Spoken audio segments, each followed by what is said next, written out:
నమస్కారం, వార్తలకు స్వాగతం. ముందుగా ముఖ్యాంశాలు. డల్లాస్లోని టెక్సాస్ విశ్వవిద్యాలయంలో విద్యార్థులతో కేటీఆర్ సమావేశం. ఈ సందర్భంగా ప్రసంగం.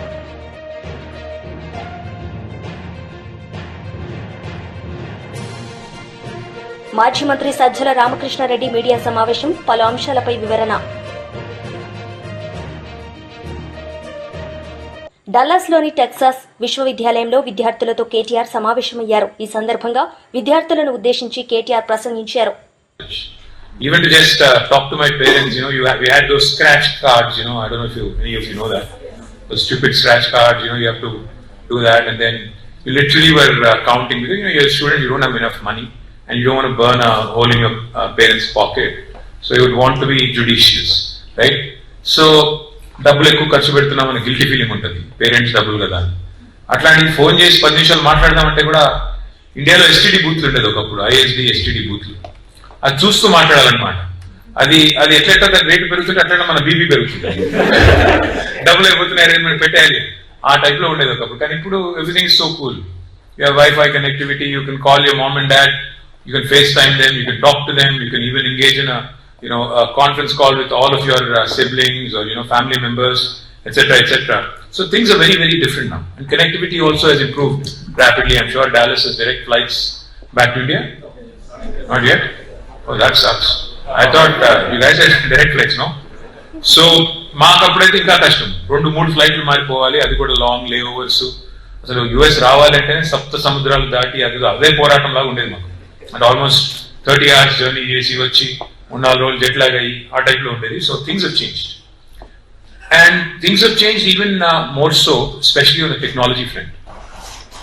What Covid really showed us was that geography doesn't matter. No matter where you are in the world, if you have the ability, if you have the expertise, if you have the knowledge to actually come out with a world-class product, the world will lap it up. Because if you remember, some of the vaccines that came out during COVID, were actually from India. And India in general is considered a country which pretty much is a factory in terms of pharmaceuticals, bulk drugs, chemicals, etc., but not really known for its innovation, not really known for its original products. But during COVID, 3 vaccines that were created came out of India, and they became super popular. Covaxin, of course, all of you know, Bharat Biotech. And then there was another one called Corbevi from Biologically. And then there was a third one as well. All 3 of them actually came from India, and more so, proudly for us, 2 of them came from Hyderabad, which again is a huge thing. So, COVID lo మనం ఏదైతే చూసాము, that ఎక్కడో ఇండియాలో, తమిళనాడులో, ఒక చిన్న మారుమూల పల్లెలో కూడా ఉండే ఒక వ్యక్తి ఇక్కడ యుఎస్ లో ఉండే ఇంకో కంపెనీకి ఇంజనీరింగ్ సొల్యూషన్స్ కానీ, డిజైన్ సొల్యూషన్స్ కానీ without much of H provide చేయగలుగుతున్నారు.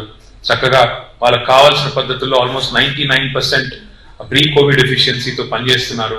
జస్ట్ కనెక్టివిటీ ఉంటే చాలు అని వచ్చిన తర్వాత real innovation has become a topic which basically surpassed all geographical and all other boundaries that we tend to have. That's one thing we all need to remember. You could be in UT Dallas, which is one of the best universities in the world, which definitely has the best of facilities, the best of faculty, the best of contributions, best of amenities for all of you to lap up and lash on to and live the American dream. But the fact is, there are innovators across the world who have more fire in the belly than you guys. You better remember that. నేను ఒకటి గమనించింది. మాజీ మంత్రి Sajjala Ramakrishna Reddy media సమావేశం నిర్వహించారు. ఈ సందర్భంగా ఆయన మాట్లాడారు. అలాగే కార్యకర్తలతో పాటు ప్రజలు, వివిధ ప్రజా సంఘాలు పాల్గొన్న నిరసన ప్రదర్శనలు, ఆ ప్రదర్శనలకు వచ్చిన స్పందనను బట్టే తెలుస్తుంది ఈ వ్యతిరేకత ఎంత ఉందనేది. అందులో హై ఎక్స్పెక్టేషన్స్తో రిజల్ట్స్లో స్వీప్ చేసిన కూటమి. ఇదే పరిస్థితి 2019లో వచ్చింది. మా పార్టీ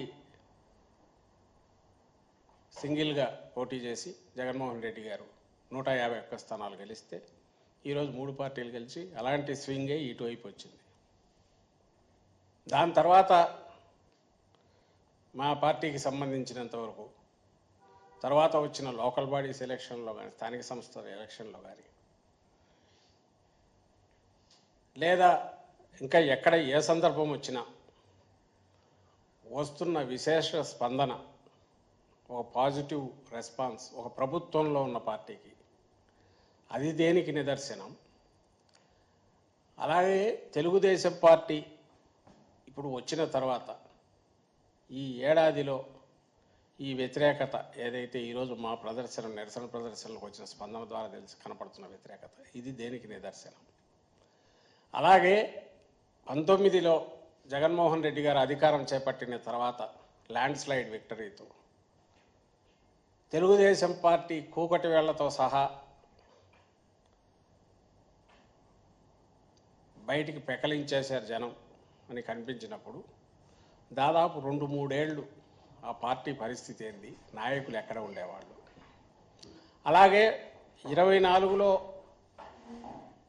కోలుకోలేని దెబ్బలాగా కనిపించిన మాకు సెట్ బ్యాక్ ఏదైతే ఎన్నికల్లో వచ్చిందో,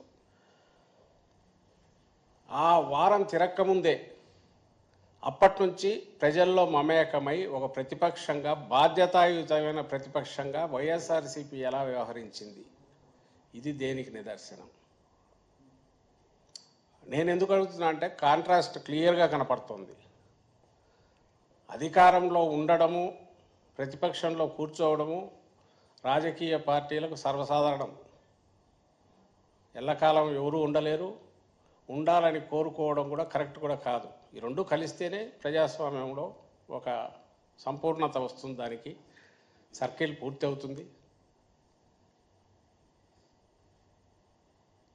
బాధ్యతలు మనం 5 ఏళ్ళు మనకిచ్చిన మ్యాండేట్ ఏ రకంగా మనం చేసినాము, దాని తర్వాత ప్రజల తీర్పు ఎట్లుంటుందనేది పక్కకు పెడితే మనం ఎట్లా చేశాము అని ఎవరికి వాళ్ళు ఆత్మ పరిశీలన చేసుకొని కరెక్షన్స్ చేసుకుంటూ మళ్ళీ పోవాల్సి ఉంటుంది. కానీ ప్రజల్లో ఉండడం అనేది ప్రధానమైన ప్రాతిపదిక. అధికారంలో రావడానికి కాదు, ఓ రాజకీయ పార్టీగా దాని ఉనికి నిలబడాలంటే ప్రజల్లో ఉండడం అనేది ప్రధానమైన ప్రాతిపదిక. ఆ ప్రాతిపదికను వైఎస్ జగన్మోహన్ రెడ్డి గారు కానీ వైఎస్ఆర్ కాంగ్రెస్ పార్టీ కానీ రైట్ ఫ్రమ్ ఇన్సెప్షన్, పార్టీ పుట్టుక నుంచి, అంతకుముందు తన తండ్రి మరణం తర్వాత జగన్మోహన్ రెడ్డి గారు ప్రజల్లో అడుగు పెట్టినప్పటి నుంచి ఆ ప్రస్థానం అదే తరహాలో స్థిరంగా మరింత నిబద్ధతతో సాగుతూనే ఉంది నిరంతరం. ఇది గర్వంగా చెప్పుకుంటాం. అందుకే 24లో 5 ఏళ్లలో బహుశా చరిత్రలోనే వరుసపెట్టి రాసుకుంటే రికార్డు స్థాయిలో ఇచ్చిన హామీలను 99% పైగా అమలు చేయడమే కాకుండా, అందులో నాకు తెలిసి 97-98% ఫస్ట్ ఇయర్లోనే అమలు చేసి, అలాగే వివిధ రంగాల్లో ఒక హోలిస్టిక్ అప్రోచ్తో, అంటే సమగ్రంగా ఎండ్ టు ఎండ్ సొల్యూషన్స్ తీసుకొచ్చే రకంగా గుడ్ గవర్నెన్స్ దగ్గర నుంచి, proper and good governance, not థియరీలో కాదు ప్రాక్టికల్గా, డెలివరీ మెకానిజం దగ్గర నుంచి, అలాగే విద్యా, వైద్యము, వ్యవసాయ రంగాలు, కీలక రంగాల్లో ఎక్కడ చేయూత అవసరమవుతుందో, ఎక్కడ ఇంటర్వెన్షన్ అవసరం ఉందో అక్కడ చేసుకుంటూ, ఇంకో పక్క హ్యూమన్ రిసోర్సెస్ పెంచే రకంగా భవిష్యత్ తరాలకు ఎడ్యుకేషన్ సెక్టర్కు సంబంధించిన గ్యారంటీ ఇస్తూ, హెల్త్ కాస్ట్లీ, ఖరీదైన హెల్త్ కాస్ట్ పెరిగిన నేపథ్యంలో హెల్త్ సెక్టర్ను కూడా పరిపుష్టం చేస్తూ, ప్రభుత్వ రంగాన్ని ప్రమేయం పెంచుతూ, మరోపక్క ఇన్ఫ్రాస్ట్రక్చర్ ప్రాజెక్ట్స్, పోర్టు లాంటి వీటి మీద కూడా దృష్టి పెడుతూ. BJP MLA Elleti Maheshwar Reddy media సమావేశం నిర్వహించారు. ఈ సందర్భంగా ఆయన మాట్లాడారు. మరి ఆర్టీసీ సిబ్బందికి ప్రభుత్వంలో విలీనం చేసుకున్నటువంటి అంశం కానివ్వండి, మీరు ఎన్ని హామీలు అయితే ఇచ్చారో అన్ని హామీలు రేపు క్యాబినెట్లో చర్చకు పెట్టి క్యాబినెట్లో చర్చించాలని ఎజెండాగా పెట్టుకోవాల్సిందిగా గౌరవ ముఖ్యమంత్రి గారు నేను కోరుతా ఉన్నాను. ఏడాదిన్నర కాలంలో రైతులను నిలువునా దగా చేసినటువంటి ప్రభుత్వం రేవంత్ ప్రభుత్వం. 6 గ్యారంటీల్లో రెండవదిగా రైతు భరోసా పథకం. మరి రైతు భరోసా పథకం కింద రైతులకు, కౌలు రైతులకు ఏడాదికి 15,000 రూపాయలు ప్రతి ఏడాది ఇస్తామని చెప్పినటువంటి రేవంత్ సర్కారు దాన్ని 12,000కి కుదించి, అది కూడా ఒక రబీ సీజన్ కొట్టారు. ఖరీఫ్ సీజన్లో కేవలం 4 ఎకరాలకి పంటకు డబ్బులేసి మళ్ళీ రబీ సీజన్ వచ్చినా ఇప్పటి వరకు దాని ఆలోచన చేసే దిశగా కూడా ప్రభుత్వం ఆలోచన చేస్తలేదు. మరి రేపు మీ కేబినెట్ మీటింగ్లో ప్రతి రైతుకు మీరు అధికారులు వచ్చిన ఏడాదిన్నరలో ప్రతి ఎకరాకు మీరు ఎంతైతే బాకీ ఉన్నారో ఆ బాకీ అంతా కూడా ఖచ్చితంగా రేపు మీ కేబినెట్ మీటింగ్లో నిర్ణయం తీసుకొని వెంటనే జమ చేయాల్సిందిగా భారతీయ జనతా పార్టీ తరఫున డిమాండ్ చేస్తూ ఉన్నాం. అంతేకాదు, ఏదైతే మీరు జనవరి రిపబ్లిక్ డే రోజున మీరు ప్రకటించి ఇప్పటి వరకు రైతు భరోసాలో డబ్బులు రైతు ఖాతాలో జమ చేయకపోవడం అనేది చాలా బాధాకరం. ఇది కేవలం రైతులను మోసం చేయడం, ఇచ్చిన హామీలను ఎగబెట్టే ప్రభుత్వంగా మారిన సంగతిని తెలియజేస్తా ఉన్నాను. యనుమల రేవంత్ రెడ్డి ఎగవేతల రేవంత్ రెడ్డిగా మారి ఈ రాష్ట్రాన్ని పూర్తిగా అన్ని వర్గాల ప్రజానీకాన్ని మోసం చేస్తున్నటువంటి రేవంత్ రెడ్డి గారి ప్రభుత్వం రేపు క్యాబినెట్లో మీ ఆస్థాన గుత్తదారుల కోసమో, మీ క్యాబినెట్లో మీకు సంబంధించినటువంటి మంత్రుల కోసమో, సంబంధించిన వారి కోసమో లబ్ధి చేకూర్చుకునేటువంటి ఎజెండాను పెట్టుకుంటారు తప్ప రైతుల కోసం, అట్టడుగు బడుగు బలహీన వర్గాల కోసం మీరు ఇచ్చిన హామీల కోసం, మీరు ఇచ్చినటువంటి రైతు సంక్షేమం కోసం మీరు ఏ నిర్ణయం తీసుకోబోతున్నారో. పోలిట్ బ్యూరో సభ్యులు కాల్వ శ్రీనివాసులు మీడియా సమావేశం నిర్వహించారు. ఈ సందర్భంగా ఆయన మాట్లాడారు. 83,58,743 మంది ఓట్లేశారు ఈ రాష్ట్ర ప్రజలు. అంటే 55.2% మంది ఓట్లు ఎన్డీఏ కూటమికి వేశారు. ఈ 1,83,00,000 మంది తీర్పును వెన్నుపోటుగా చిత్రీకరిస్తున్న జగన్మోహన్ రెడ్డిని ఏమనాల? ఒక రాజకీయ పార్టీకి అధ్యక్షుడిగా ఉండి 5 ఏళ్ళు ఒక రాష్ట్రానికి ముఖ్యమంత్రిగా పనిచేసిన వ్యక్తి ప్రజా తీర్పును అపహాస్యం పాలు చేసే విధంగా, ఓట్లేసిన ప్రజలను అవమానించే రీతిలో ఈ రకమైన వెన్నుపోటు దినమని ప్రకటించడం అనేది అత్యంత దుర్మార్గమైన చర్య. ఎవరికి వెన్నుపోటు పొడిచారో జగన్మోహన్ రెడ్డి ఆత్మ పరిశీలన చేసుకోవాలి. అంటే ఇంత గొప్ప తీర్పు ఇచ్చిన ప్రజలను అవమానించే విధంగా దానికి ఆ రకమైన పేరు పెట్టడం అనే దుస్సాహసానికి జగన్మోహన్ రెడ్డి ఎందుకు ఒడిగడతా ఉన్నాడు? అతని మానసిక పరిస్థితి ఏ విధంగా ఉంది అని మనం సమీక్ష విశ్లేషణ చేసుకోవాల్సిన సమయం వచ్చిందని ప్రజానీకానికి మేము విజ్ఞప్తి చేస్తూ ఉన్నాం. ఎందుకంటే రాజకీయాల్లో అనేక మంది నాయకులు వస్తూ ఉంటారు, పార్టీలు వస్తూ ఉంటాయి, ఎన్నికల్లో పోటీ చేస్తూ ఉంటాయి. కొన్ని పార్టీలు 10 ఏళ్ళు 20 ఏళ్లకు కనుమరుగైతూ ఉంటాయి. జగన్మోహన్ రెడ్డికి 2019లో ప్రజలు 151 స్థానాలు ఇచ్చి గౌరవించారు. మేము ఆ రోజు వెన్నుపోటు అనలేదే, ప్రజా తీర్పును గౌరవించాం. 5 సంవత్సరాలు ప్రజలు జగన్మోహన్ రెడ్డికి ఈ రాష్ట్రాన్ని పరిపాలన చేయమని అవకాశం ఇస్తే జగన్ చేసిన ఆకృత్యాలు ఎన్నో ఒకసారి మననం చేసుకోమని అడుగుతా ఉన్నా నేను. జగన్మోహన్ రెడ్డి అవినీతికి, అసమర్థతకు, అన్యాయాలకు, అరాచకాలకు ఈ రాష్ట్ర ప్రజలు ఎంతగా బలైపోయారో ఒక్కసారి మననం చేసుకోమని నేను సమాజంలో ఉండే మేధావులకు ప్రజలకు విజ్ఞప్తి చేస్తా ఉన్నా. 5 ఏళ్ల విధ్వంసం, 5 సంవత్సరాల అరాచకం ఇప్పటికీ కళ్ళ ముందు మెదలాడుతూ ఉన్నాయి. ప్రజావేదిక కూల్చివేతతో ప్రారంభమైన జగన్మోహన్ రెడ్డి విధ్వంసకర పరిపాలన వల్ల ఈ రాష్ట్రం ఎంతగా నష్టపోయిందో కళ్ళారా చూశాం. భయానకమైన పరిస్థితులు.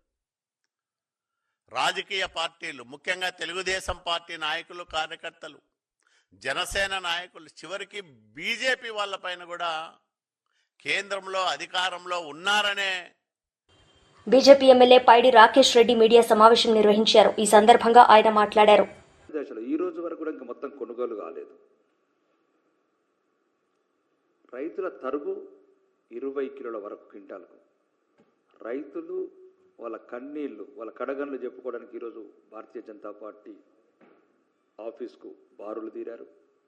కానీ ముఖ్యంగా ఈ రాష్ట్ర ప్రభుత్వాన్ని రైతులకు సంబంధించి ఏదైతే ఈరోజు వాళ్ళ తరుగు తీస్తున్నారో, వాళ్ళకి ఏదైతే ఇంకా కొనుగోలు చేయని వాటి ఉన్నాయో ఇమ్మీడియట్లీ పరిపాలన మీద దృష్టి పెట్టి ఫైర్లను తగ్గించి, ఈరోజు కూడా ముఖ్యమంత్రి మంత్రులంతా ఢిల్లీ వీధులలో ఉన్నారు. పరిపాలన అంతా రాష్ట్రంలో పడకేస్తే అదొకటే కాదు, ఇప్పుడు ఈ ప్రైవేటు విద్యా సంస్థలు, చాలామంది తల్లిదండ్రులు కూడా, మధ్యతరగతి తల్లిదండ్రులు, ఈ కార్పొరేట్ విద్యా సంస్థలు లక్షలాది రూపాయలు దారుణంగా డొనేషన్ల పేరిట, రకరకాల ఫీజుల పేరిట మధ్యతరగతి తల్లిదండ్రులని ఒక అప్పుల వైపు నెట్టేస్తున్న ఈ కార్పొరేట్ దుర్మార్గాలని అరికట్టాల్సిన అవసరం ఉన్నది. మరియు చాలామంది సామాన్యులు కూడా మాకు ఎక్కడ ఎవరు న్యాయం చేయట్లేదు, సామాన్యమైన సమస్యలు, చిన్న పోలీస్ సమస్యలు కావచ్చు, అట్లాంటి రాష్ట్ర వ్యాప్తంగా ఈరోజు ప్రజలు అండ్ ఫోన్ కాల్స్ రావడం జరిగింది. ముఖ్యంగా దీనికి నిదర్శనం ఏంటంటే, ఈ రేవంత్ రెడ్డి సర్కార్ సుమారు 18 నెలల నుంచి 45 సార్లు ఢిల్లీకి వెళ్ళటము, మంత్రులు వాళ్ళ స్వంత ప్రాంతాలకే పరిమితం అవటము, ఎంతసేపు వాళ్ళ మధ్యన వాళ్ళు గొడవలు పెట్టుకోవడము, రాష్ట్ర పరిపాలన మొత్తం గాలికి వదిలేశారు. ఈరోజు కూడా రాష్ట్ర ప్రభుత్వం కూడా ప్రధానంగా డిమాండ్ భారతీయ జనతా పార్టీ చేయడం ఏంటంటే, ముందు దయచేసి మిమ్మల్ని ఎన్నుకున్న ప్రజల్ని గౌరవించండి. ఎవరైతే ఈరోజు రైతులు కావచ్చు, మహిళలు కావచ్చు, నిరుద్యోగులు కావచ్చు, యువత కావచ్చు ఒక నిస్రువలో ఉన్నారు. ఎందుకంటే రాష్ట్ర ప్రభుత్వం అనేదే ఒక చలనం లేకుండా అయిపోయింది. ఏదో మీద స్టేట్మెంట్లు, కొన్ని అవినీతి స్కీములు తప్ప ఎటువంటి కూడా ప్రజలకు మీరు ఇచ్చిన వాగ్దానాలు కూడా మర్చిపోయినారు. మొత్తానికి ఏదో కొత్త పేర్లు తీసుకుంటా కొత్త రకం మోసాలకు తెరలేపుతున్నారు. ముఖ్యంగా ఈరోజు రాష్ట్ర వ్యాప్తంగా వచ్చిన డిమాండ్లు ఏంటంటే, విద్యార్థులకు జాబ్ క్యాలెండర్స్, మరి రైతులకు ఏదైతే మీరు తరుగు పేరు మీద సుమారు 20 కిలోలు తీశారో ఆ తరుగుకు నష్టపరిహారం మీరే ఇవ్వాలి. మరీ ఎక్కడన్నా మిగిలిపోయినా, మరీ ముఖ్యంగా రైతు బంధు, రైతులందరూ ఇంకా వర్షాకాలం వచ్చేసింది, నైరుతి ఋతుపవనాలు 10 రోజుల ముందు వచ్చిన తర్వాత కూడా రాష్ట్ర ప్రభుత్వంలో చలనం లేకపోవటం, రైతుల పట్ల ప్రేమ లేకపోవటం, రైతు భరోసా అంటే పేరు మార్చిండ్రు రైతు బంధుని, రైతు భరోసా ఇప్పటి వరకు రైతులకు రైతు భరోసా రిలీజ్ చేయలేదు. ముఖ్యంగా తెలంగాణ రాష్ట్ర వ్యాప్తంగా రైతులంతా ఒకటే డిమాండ్ చేస్తున్నారు, ఇమ్మీడియట్లీ రైతు భరోసా విడుదల చేస్తే మాకు ఏదైతే రైతు పెట్టుబడి సాయం కింద. వార్తలు ముగించే ముందు ముఖ్యాంశాలు మరోసారి. డల్లాస్లోని టెక్సాస్ విశ్వవిద్యాలయంలో విద్యార్థులతో కేటీఆర్ సమావేశం. ఈ సందర్భంగా ప్రసంగం.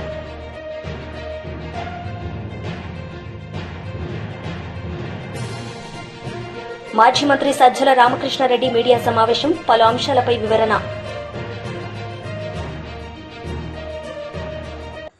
ఈ వార్తలు ఇంతటితో సమాప్తం. తిరిగి ప్రసారమయ్యే వార్తల్లో మళ్లీ కలుద్దాం. అంతవరకు సెలవు. నమస్తే.